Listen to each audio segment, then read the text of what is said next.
So the seventh step of the ethical decisions and making process is to think creatively about potential actions. When you said potential actions, it is your ability to act or respond to a certain matter. You have to decide and to think carefully and creatively on how you make an actions of your decisions. Otherwise, if you are not careful or not be creative on your decisions making, it will simply lead you to failures and successfully journey in life. And so, first, be sure you have not been unnecessarily forced into a corner. It means you have to be sure that you are not being forced into a corner to the point that you are no longer can make a move or an actions to your decisions.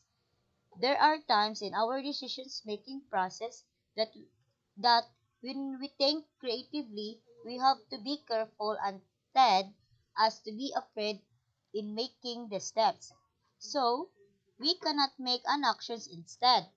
So be sure that when you make a potential actions, think solutions or ways on how to do it freely, not forcefully. Because you cannot take a step on your stepping stone if you are forced into a corner. Second, you may have some choices or alternatives that have not been considered. So, when you have all the given ways or solutions in making decisions process, you also need to think others choices and alternative ways that make your actions more convenient and easier to achieve. So, learn to accept some choices or alternative ways. You may ask an advice or guidance from your friends, family, teachers, expert, and someone you can rely on.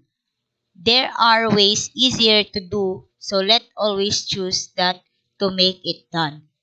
So lastly, if you have come up with solutions A and B, try to brainstorm and come up with a C.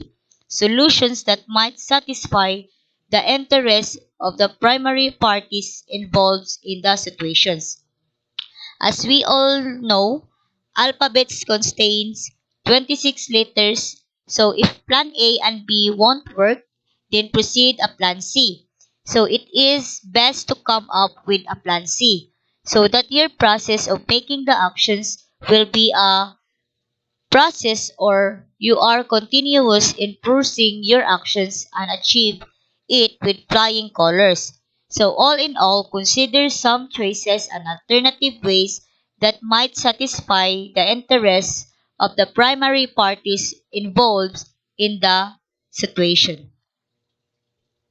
So the eighth step of the ethical decisions and making process is check your gut. It means that you have to trust your instinct and believe it. Some people are afraid to take a step on making an actions because they are afraid to failures. But wise people say that it is best to try and try until you will succeed. If you don't try, somehow you will end up regretting it. So try and if it's not working, then proceed to other ways and so even though the prior steps have argued for a highly rational process, it is always good to check your gut. So always check your gut and trust the process because if you don't check your gut, you will not be able to know if your steps or ways are right. That is why it is best to try. Make an actions and do it, not just talk it. If your gut says that this decision is not right, then don't do it. If your gut says that this decision is best for yourself and for your company, then do it. Always think creatively, carefully to achieve successfully. Intuitions is a gaining credibility as a source for good decisions making, knowing something is not right. So, particularly relevant if you have a lot of experience in the area, experts decisions making.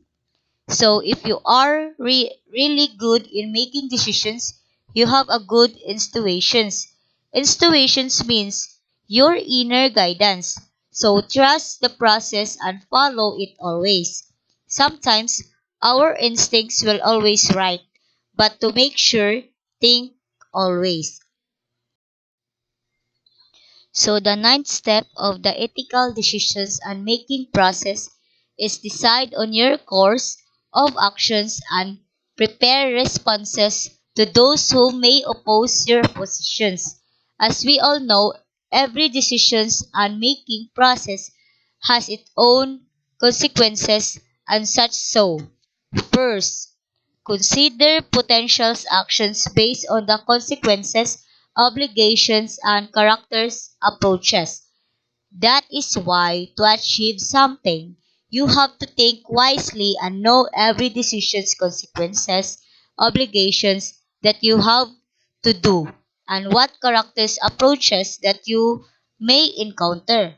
But but that doesn't mean you will stop the process when things are not in your ways or things you cannot control.